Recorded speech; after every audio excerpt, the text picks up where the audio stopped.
My name is Vreth Kahlo, senior xenobiologist aboard the Galactic Cooperative Research Vessel Unyielding Patience, and I want to be very clear about one thing before I begin. None of this was my idea.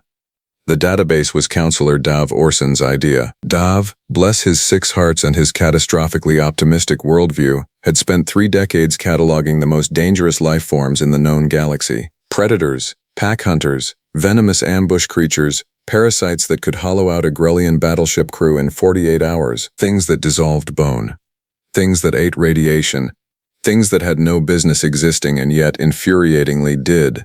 His database was a masterpiece of horror.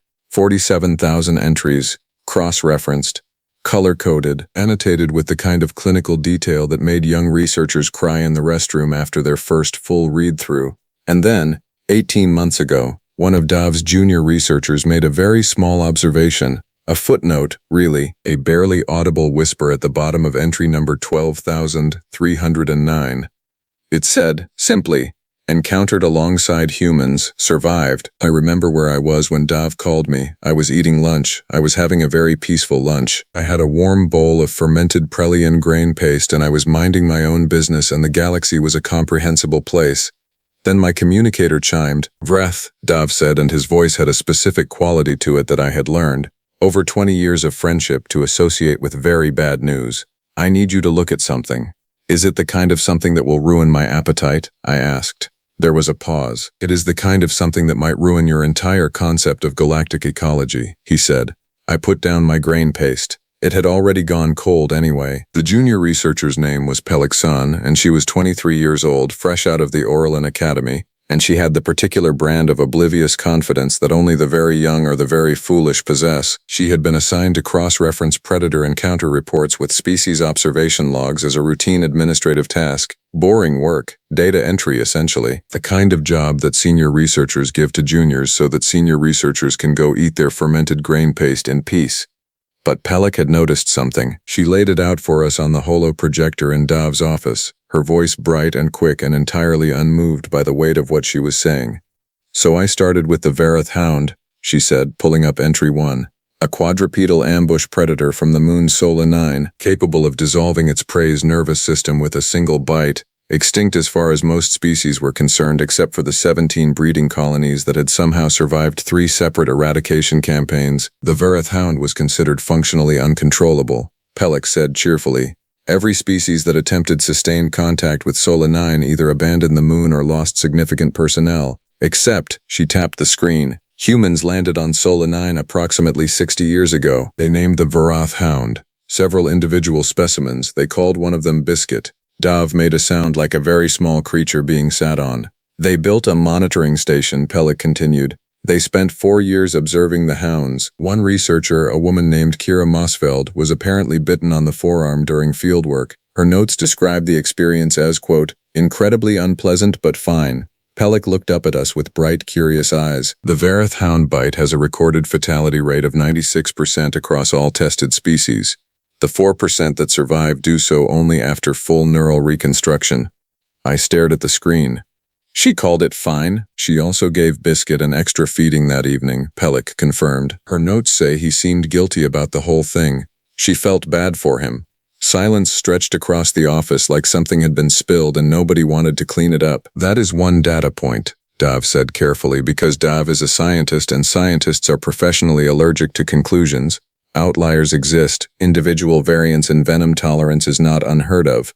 Oh yes, Pelik agreed pleasantly. That is absolutely what I thought too, until I found 43 more examples.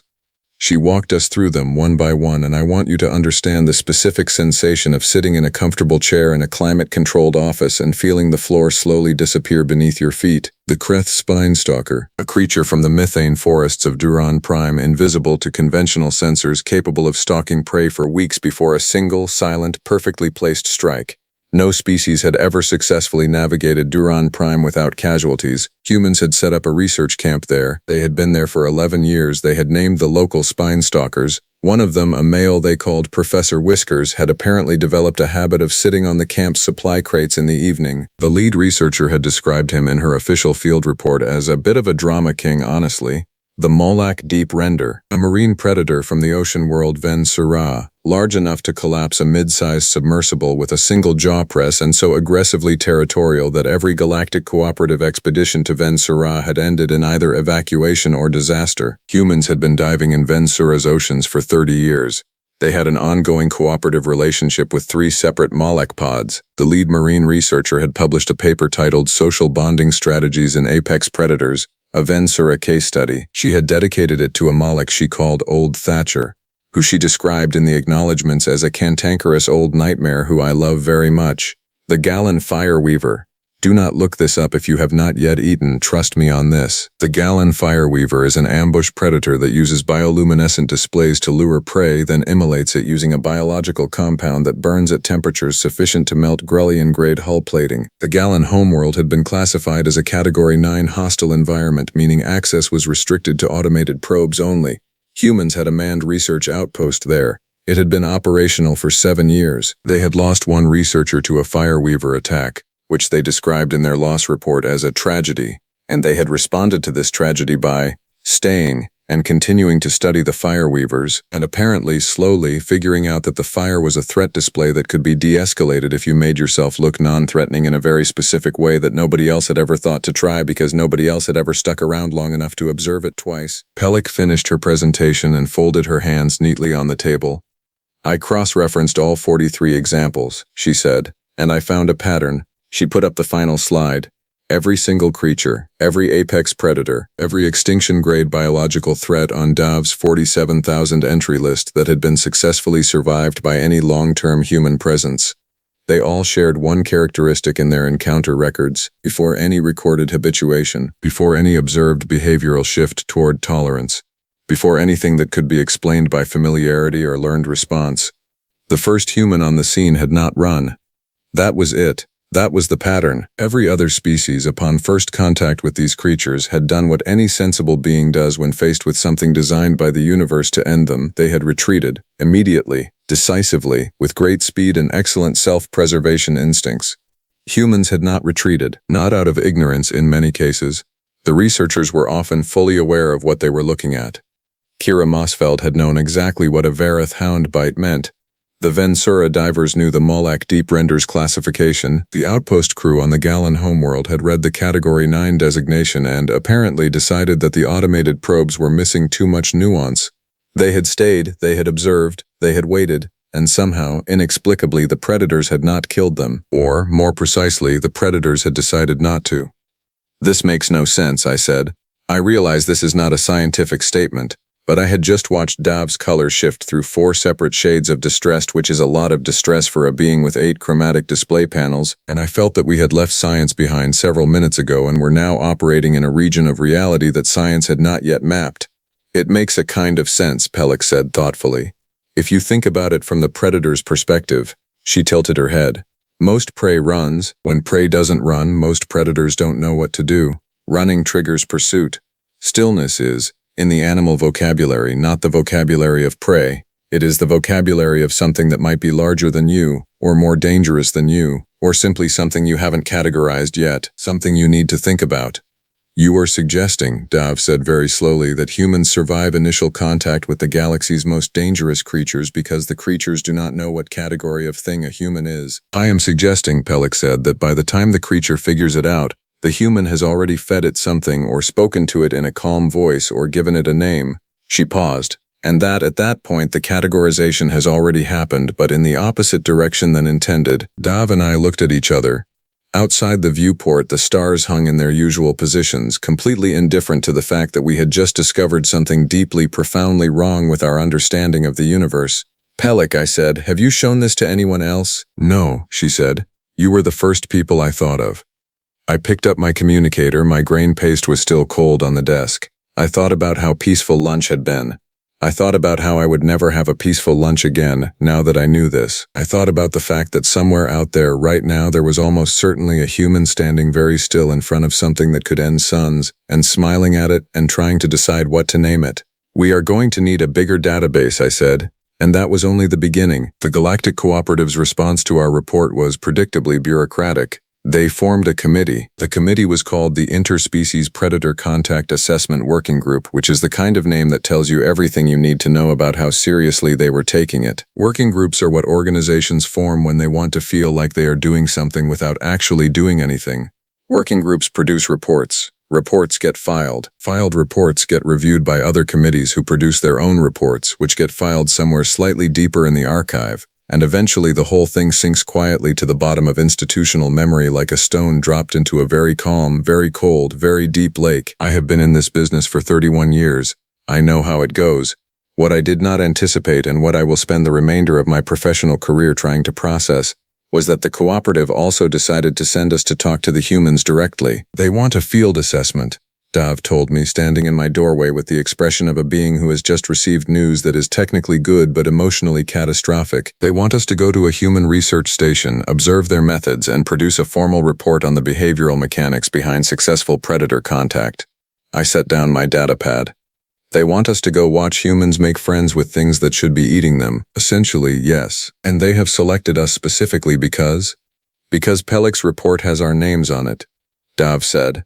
And because, apparently, we are now considered the galaxy's leading experts on the subject. I thought about this. Pelik put the report together.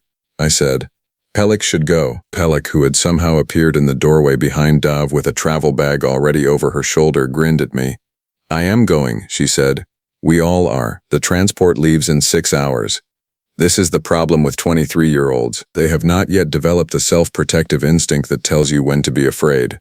The human research station on Mora 6 was called Base Camp Kettrick, named after a human biologist who had apparently been the first to set foot on the planet and had done so by stepping directly off a shuttle ramp into a nest of Mora burrowers without noticing, surviving the experience entirely unscathed, and then publishing a landmark paper on burrower nesting behavior.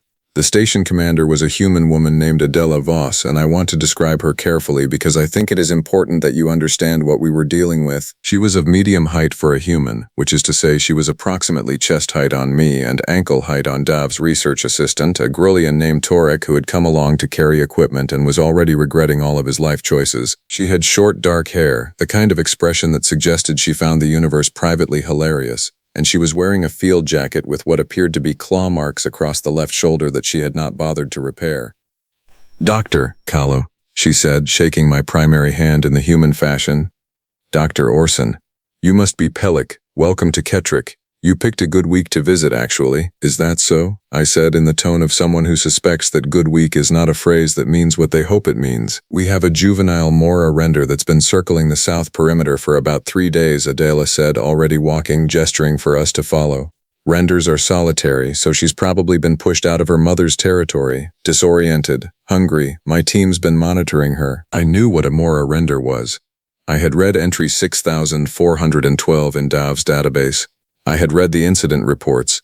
I had read the Galactic Cooperative's formal designation of Mora 6 as a Category 8 hostile environment. I had read the footnote at the bottom of that designation added 18 months ago by Pelik that said humans have operated continuously on this planet for 22 years with a fatality rate of less than 4%, which is lower than the fatality rate of most non-hostile research postings. 4%. They considered 4% acceptable. They considered 4% a success story. They had a word for this I had learned from human literature. They called it calculated risk, and they said it the way other species say beautiful morning or pleasant weather, cheerfully, without irony. And your plan for the juvenile render, Dav said carefully, is to let her settle, Adela said. Give her time to work out that we're not prey. We've got a feeding station set up about 40 meters from the perimeter, automatic. She's been eating from it since yesterday. She glanced back at us. Once she's not hungry, she'll think more clearly. That's when you can actually make some progress. Progress toward what exactly, I asked. Adela smiled. It was a small, warm, confident smile, and it was the most unsettling thing I had ever seen on a living face. Coexistence, she said. They let us watch from the observation platform on the station's south wall, which was elevated enough that we had a clear view of the feeding station and the tree line beyond it. Torek had brought a sensor array, I had brought a data recorder, Pelik had brought a snack and was eating it with great enthusiasm, apparently completely at ease because Pelik had apparently been born without the nerve endings responsible for appropriate fear. The render appeared at the tree line at dusk. Even at a distance she was extraordinary. Mora renders are hexapedal, which means 6 limbs, and they move with the kind of fluid, boneless grace that makes your brain insist they cannot possibly be as large as your eyes are telling you they are. She was a juvenile, which meant she was approximately the size of a mid-range ground transport. Adult renders are larger. I chose not to think about adult renders. She stopped at the tree line, lifted her head. The sensory array on her skull, which looked something like a crown of curved bone plates, fanned open in what the database described as an active threat assessment posture. Nobody on the platform moved. Below us, at the base of the wall, a door opened. Adela Vos walked out. I made a sound. I am not entirely sure what sound I made, but Torek later described it as similar to the noise a Grellian makes when a structural support fails unexpectedly, which is the Grellian version of a very undignified scream. Dav grabbed the railing. Pelik stopped chewing her snack. Adela walked to a point approximately halfway between the station wall and the feeding station. She stopped. She put her hands in her jacket pockets. She looked at the render. The render looked at her. For a very long moment, nothing happened. The planet's secondary moon was rising. The feeding station hummed quietly. The render's sensory plates shifted, slowly, reading the air, reading the light, reading whatever information the universe was giving her about the small, strange, entirely stationary creature standing in the open ground between her and the food. She is going to be killed, Torek said in a voice like a very flat note played on a very small instrument. No, Pelik said softly. She had stopped eating her snack entirely. Her eyes were fixed on the scene below with an expression I had not seen on her face before, not the bright, quick academic curiosity of Dav's office. Something older, something that looked improbably like recognition. Watch. The render took one step forward. Adela did not move. The render took another step, and another. She was moving slowly now, her posture shifting from threat assessment into something the database classified as investigative approach, which is the behavior a predator displays when it is no longer certain what it is looking at and wants to find out. Her plates folded partially down, her head lowered. She was reading, calculating, trying to sort this small, quiet, unmoving thing into a category that made sense. And then she did something that was not in the database. She made a sound, low, resonant, felt more in the chest than heard with the ears, not the shriek the database described for attack posture, not the clicking warning sound for territorial challenge. Something else. Something that none of the previous Galactic Cooperative researchers had ever been present long enough to record. Adela answered. Not in words. She made a low sound back from deep in her throat, and it was not a perfect match for what the render had made, but it was close enough, and the render's plates fanned out wide and then, slowly, folded flat. Flat was not aggression. Flat was not threat. Flat, in render body language, meant something that no researcher from any other species had ever gotten close enough, calmly enough, long enough to observe. Flat meant, I am listening. Adela took one slow step forward, then stopped. The render watched her. Adela took another step, and stopped again. It went like that, in patient increments, across 20 meters of open ground, until Adela was close enough to the feeding station that she could rest her hand on its edge. She reached inside and pulled out something, and she held it out flat on her palm, toward the render, not moving, just holding. The render stretched her neck forward. The sensory plates flexed. She smelled what was offered. There was a pause that lasted approximately 1,000 years, based on my internal experience of it. Then the render ate from Adela's hand. None of us said anything. I am not sure any of us could. Below, Adela stood very still while a creature that could have reduced her to a memory ate from her palm. Then the render stepped back, looked at Adela one last time with those vast, complicated eyes, turned, and walked back toward the tree line with the slow, unhurried pace of something that has made a decision and is comfortable with it. Adela watched her go. Then she turned and looked up at the observation platform, and even from that distance I could see her smiling. She called up to us. She'll be back tomorrow. Might let one of you come down with me, if you want. Pelik grabbed my arm. I want, she said immediately. Absolutely not, I said.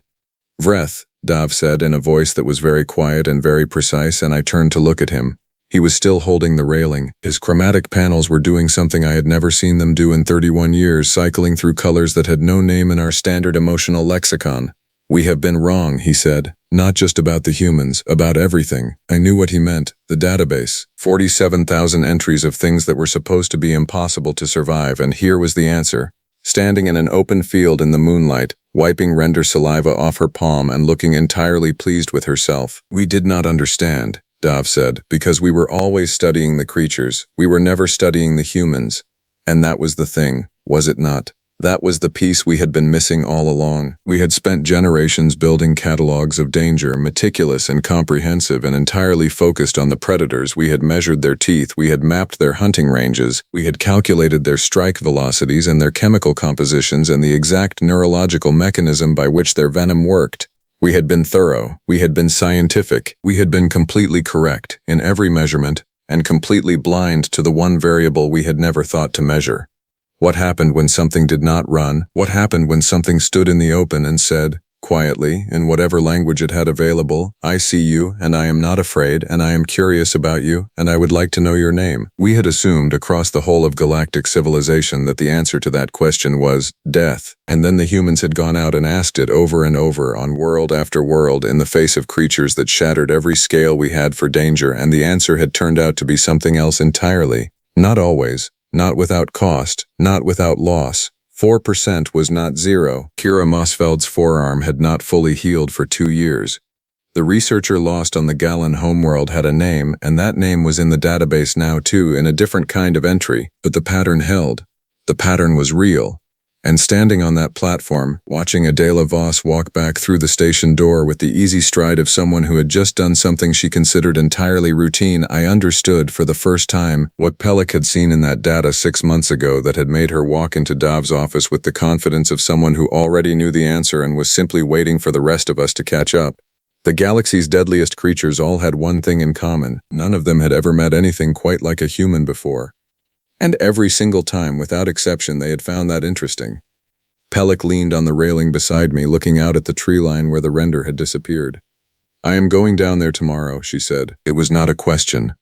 I looked at her.